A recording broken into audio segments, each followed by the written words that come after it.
دنیائی کھیل کے سب سے بڑے ایونٹ فیفا فٹ بال ورلڈ کپ 2026 کا آغاز 12 جون کو ہوگا۔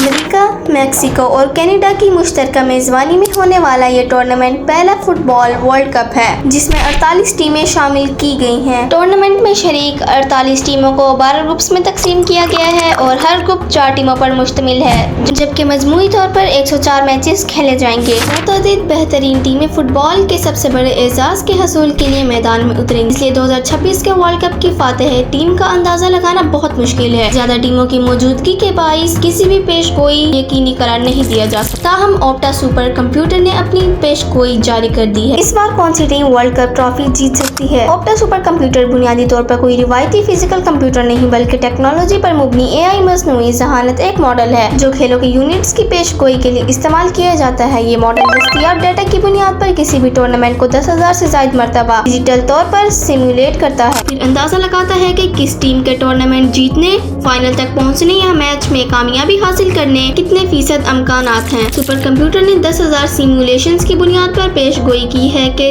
2026 کا فیفا ورلڈ کپ اسپین جیت سکتا ہے۔ ماڈل کے مطابق اسپین کے ورلڈ کپ جیتنے کے امکانات 16.1%۔ اسپین کے بعد فرانس کو دوسرے، انگلینڈ کو تیسرے اور ارجنٹینا کو چوتھے نمبر پر ممکنہ فاتح قرار دیا گیا ہے۔ تمام ٹیموں کے ورلڈ کپ جیتنے کے امکانات 10% سے زیادہ بتائے گئے ہیں۔ البتہ ڈیٹا سے یہ اشارہ بھی ملتا ہے کہ کسی ٹیم کی پہلی مرتبہ ورلڈ کپ جیتنے کے امکانات بہت کم ہیں۔ صرف 1/3 سے بھی کم سیمولیشنز میں کسی نئی ٹیم کے چیمپئن بننے کے امکان ظاہر کیا گیا ہے۔ ٹیموں کی شمولیت کے باعث سپر 48 کمپیوٹرز نے بے شمار ممکنہ منظرنامے تیار کیے، مگر تمام تر غیر یقینی صورتحال کے باوجود ماڈل نے اسپین کو واضح طور پر فیورٹ قرار دیا ہے۔ سپر کمپیوٹر کے مطابق فرانس کے ورلڈ کپ جیتنے کے امکانات 13%، انگلینڈ کے 11.2 جبکہ ارجنٹینا کے 10.4% ہیں۔